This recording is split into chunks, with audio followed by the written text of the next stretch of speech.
دو سہیلیوں کی ایک ہی لڑکے نے پیاس بجھائی۔ میرا نام مہک ہے اور میری عمر 22 سال ہے۔ میں کراچی کی رہنے والی ہوں۔ میں ہر لڑکی کی طرح خوبصورت اور پرکشش ہوں۔ میری ایک ہی بیسٹ فرینڈ ہے جس کا نام ارم ہے۔ ہم دونوں سہیلیاں بہت خوش تھیں۔ میں نے اور ارم نے ایک ہی ساتھ ہی اپنا بچپن گزارا ہے۔ ہم دونوں کو ہر نئے لڑکے کے ساتھ کبڈی کھیلنا پسند ہے۔ ارم کو بڑی عمر کے آدمیوں کے ساتھ کرکٹ کھیلنا پسند ہے اور مجھے کم عمر لڑکوں کے ساتھ کرکٹ کھیلنا پسند ہے۔ ہم دونوں کو بانٹ کر کھانا اچھا لگتا ہے۔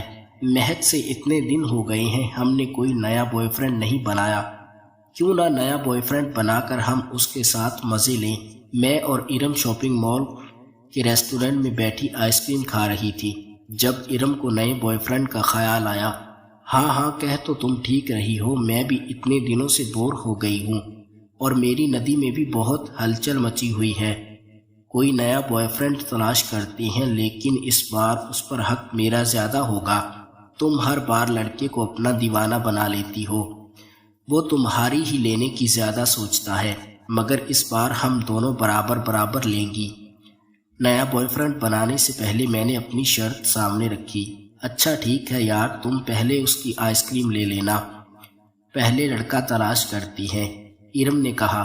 لیکن اس بات کا بھی خیال رکھنا ہوگا کہ اگر ہم دونوں کو پہلے جس لڑکے سے محبت ہو جائے گی تو دوسری دوست کو راستے سے ہٹنا پڑے گا۔ ارم نے بھی شرط رکھی۔ میں نے بیزاری سے ہاں میں سر ہلا دیا۔ ہم دونوں دوست ایک دوسرے کے ساتھ وفا کم ہی کرتی تھی۔ آئس کریم کھانے کے بعد ہم دونوں شاپنگ مال گھومنے لگی۔ اچانک ہم دونوں کی نظر ایک ہی لڑکے پر جا رہی تھی۔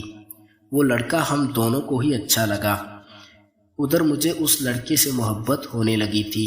میں اس لڑکے کو گہری نظروں سے دیکھ رہی تھی۔ ارم نے پہلے ہی اپنی محبت کا اظہار کر دیا۔ اس بار میں اسے بازی نہیں مارنے دے سکتی تھی۔ ارم تمہارا موبائل کہاں ہے؟ یعنی اس کا دھیان لڑکے سے ہٹا کر موبائل پر لگا دیا۔ وہ اپنے خالی ہاتھوں کو دیکھ کر پریشان ہوئی اور دوبارہ ریسٹورنٹ کی طرف بھاگی۔ مجھے موقع مل گیا اور میں مسکراتے ہوئے اس لڑکے کے پاس سے گزری اور اس کے ہاتھ میں اپنا نمبر تھما دیا۔ میں ہمیشہ اپنے بیگ میں نمبر رکھتی تھی۔ بازار میں جب کوئی لڑکا اچھا لگتا تھا اسے اپنا نمبر دے دیتی تھی۔ اس لڑکی نے میرا نمبر لے لیا۔ میں نے اسے آنکھ مار کر شکریہ ادا کیا اور ارم کے پاس چلی آئی۔ وہ اپنا موبائل تلاش کر رہی تھی لیکن اس کا موبائل میرے پاس تھا۔ ارم یہ ہے تمہارا فون، میں زمین پر جھک کر بولی۔ ارم کو یہی لگا کہ میں نے اس کا موبائل تلاش کیا ہے۔ شکریہ مہک، اب جلدی سے چلو، مجھے اس لڑکے کو اپنا نمبر بھی دینا ہے، اس سے پہلے وہ میرے ہاتھ سے نکل جائے۔ ارم تیزی میں بولی اور تیزی سے وہاں سے چلنے لگی۔ میں بھی اس کے پیچھے چلنے لگی اور دل میں یہ دعا مانگنے لگی کہ وہ لڑکا وہاں سے چلا گیا ہو۔ میری دعا قبول ہوئی، وہ لڑکا وہاں سے جا چکا تھا۔ میں نے دل میں شکریہ ادا کیا کہ یار اتنا خوبصورت لڑکا میرے ہاتھ سے نکل گیا ہے۔ لڑکے کے نہ ہونے پر ارم نے غم کا اظہار کیا۔ میں دل میں مسکرا رہی تھی مگر زبان سے افسوس کرنے لگی۔ ہاں یار، دکھ تو مجھے بھی ہوا ہے۔ بہرحال چلو کوئی بات نہیں، نیا لڑکا مل جائے گا، گھر چلتی ہے، دیر ہو رہی ہے۔ میں ارم کا ہاتھ پکڑ کر اسے شاپنگ مال سے باہر لے آئی۔ میں نہیں چاہتی تھی اس کا سامنا اس لڑکے سے ہو۔ ہم اپنے گھر واپس آ گئے۔ شام سے رات ہو گئی مگر اس لڑکے کا ابھی تک مجھے کوئی میسج نہیں آیا تھا۔ میں بار کبھی موبائل کی طرف دیکھتی تو کبھی سامنے لگی گھڑی پر۔ مجھے اس لڑکے کے میسج کا شدت سے انتظار تھا۔ رات کو 12 بجے میرا انتظار ختم ہوا اور ایک انجان نمبر سے مجھے واٹس ایپ پر میسج آیا۔ انجان نمبر دیکھ کر میں سمجھ گئی کہ یہ وہی لڑکا ہے اور اس نے پھر بات کا آغاز شروع کیا۔ ہم رات 3 بجے تک میسج پر بات کرتے رہے۔ پھر وہ مجھے کہنے لگا مجھے دوسری ویڈیو کال پر بات کرنی ہے، میں تمہیں دیکھنا چاہتا ہوں۔ میں بھی آپ کو دیکھنے چاہتی ہوں۔ میں نے اسے میسج کیا اور پھر ویڈیو کال پر بات کرنے لگی۔ وہ بہت ہی خوبصورت اور میری پسند کا لڑکا تھا۔ ہم دونوں ایک دوسرے کے ساتھ ویڈیو کال پر بات کر رہے تھے۔ اچانک احمر کے پاس ایک اور لڑکا آ کر بیٹھا۔ وہ عمر میں مجھ سے کافی بڑا تھا۔ میں اس لڑکے کو دیکھ کر تھوڑا نروس ہونے لگی۔ وہ کون تھا میں اسے نہیں جانتی تھی، اس لیے میں نے فوراً کال بند کر دی۔ احمر کی دوبارہ ویڈیو کال آئی۔ میں پک کرنے سے گھبرا رہی تھی۔ میں نے پک نہیں کی۔ پھر اس کا میسج آیا اور کہنے لگا کہ یہ میرے ماموں ہیں، ان سے مت ڈرو۔ اس کی بات سن کر مجھے کچھ تسلی ہوئی اور میں نے دوبارہ کال پک کر لی۔ احمر مجھ سے نارمل انداز میں باتیں کرنے لگا۔ وہ میرے بارے میں سب کچھ جان رہا تھا اور میں بھی اس کے بارے میں پوچھ رہی تھی، لیکن احمر کے ماموں کی نگاہیں مجھ پر ہی جمی ہوئی تھی۔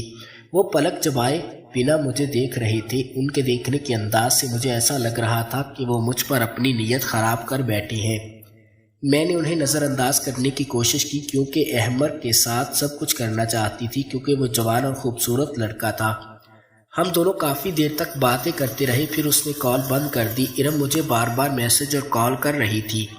میں نے اس کی کوئی کال پک نہیں کی۔ وہ مجھ سے سوال پر سوال کرتی رہی کہ میں اتنی رات دیر تک کیوں جاگ رہی ہوں، کہیں اسے بنا بتائے کوئی بوائے فرینڈ تو نہیں بنا لیا۔ وہ بار بار کال کر رہی تھی، اس لیے میں نے اس کی کال پک کر لی۔ مجھ سے سوال جواب کرنے کے بجائے وہ اپنا رونا لے کر بیٹھ گئی۔ یار مجھے اس لڑکے کی شدت سے یاد آ رہی ہے، نہ جانے اس میں ایسا کیا تھا جو میں ایک ہی نظر میں اس کی دیوانی ہو گئی۔ اب تم ہی بتاؤ میں اس سے کہاں تلاش کروں۔ میں نے پہلی بار ارم کو کسی لڑکے کے لیے اتنا پریشان اور دیوانہ ہوتے ہوئے دیکھا تھا۔